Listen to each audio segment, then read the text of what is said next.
A very good morning to you. Wishing you a terrific Tuesday ahead. Welcome to today's episode. Three things that we'll talk about. Comments from Vice Chair Clarida and Atlanta Fed's Bostic. Bitcoin down, gold up. Highlights from some 13F filings. US stocks fell Monday, weighed down by declines among technology shares as concerns about inflation continued to unsettle investors. The Dow was down 0.2%, the S&P was down 0.3%, while the Nasdaq was down about 0.4%. Top Fed officials said Monday that they saw the recent bout of price increases as transitory and reiterated their support for stimulus.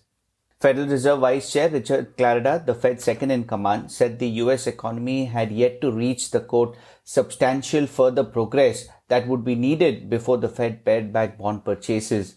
It's too early to talk about Fed tapering, Richard Clarida argued, citing April's weaker than expected jobs report.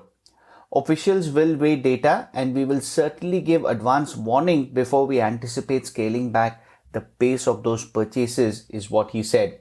Another member of the Fed's rate setting committee, Federal Reserve Bank of Atlanta's President Raphael Bostic, said he isn't ready for the central bank to dial back its support for the economy. Speaking on CNBC, Mr. Bostic said it would take months to get a good reading on inflation. He also mentioned now is not the time to consider shifting policy, also arguing that the labor market remains shaky. He also mentioned that the upward pressure on prices could be transitory. Bitcoin tumbled after a tweet by Tesla's chief executive Elon Musk prompted speculation that the electric car maker had sold or would sell its holdings of the cryptocurrency. Mr. Musk later tweeted that Tesla hadn't sold any Bitcoin. Shares of Tesla was down about 2.2%. Gold, a traditional hedge against inflation, rose to its highest level in more than 4 months. Futures on the precious metal gained about 1.6% a troy ounce, their highest settle since early January. Money has also started flowing back this month into the SPDR Gold Trust, the biggest gold-backed exchange-traded fund. In other commodity markets, the US oil futures climbed about 1.4% a barrel, their highest settle since April 2019, on signs of revival in air travel and hope that economic recovery will boost fuel consumption.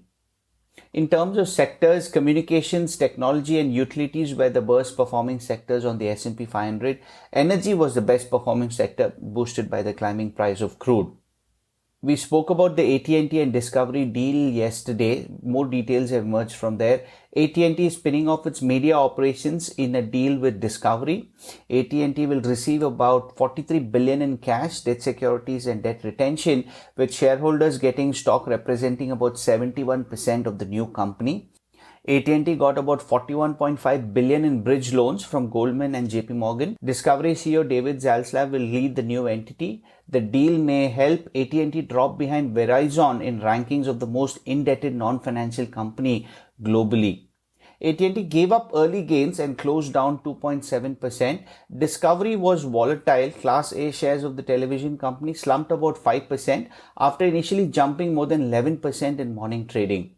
In the bond market, the yield on the 10-year Treasury settled about 1.63, which was about 2 basis points higher. It's deadline day for 13F filings, and here are some highlights.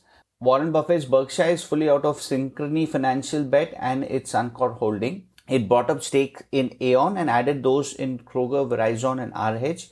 It cut quite a few holdings, about 11 in total, with slashes to its Chevron and Wells Fargo stakes as well.